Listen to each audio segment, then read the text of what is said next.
กองพลที่3ได้จัดตั้งพิธีประกาศการจัดตั้งนำพาบรรษาคันกองห้อยหมวดหมู่และสวยเวียกบรรดาองค์การกรมกองโดยการเข้าร่วมเป็นประธานของสหายพันเอกคำตันแสงมลาพรหัวหน้าห้องการเมืองกองพลที่3มีคณะพักคณะบรรษา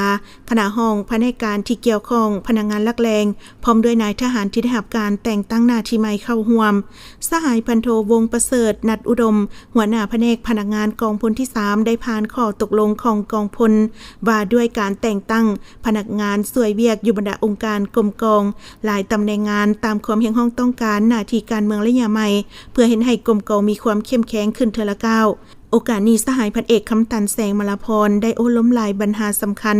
และได้แสดงความย่องเยาสมเสยต่อผลงานที่บรรดาสหายย่านมาได้ในระยะผ่านมาพร้อมทั้งยกให้เห็นสภาพการของโลกภาคพื้นและเน้นหนักให้พนักงานนายทหารผู้ที่ได้รับหน้าที่ใหม่ยกสูงความรับผิดชอบต่อหน้าที่การเมืองแนวคิดให้นักแน่นดำเนินชีวิตการเมืองเป็นปกติพัฒนากรมกองให้มีขบวนการฟุดฟื้นและพร้อมกันเฮ็ดสำเร็จหน้าที่ที่การจะตั้งคันเทิงมอบหมายให้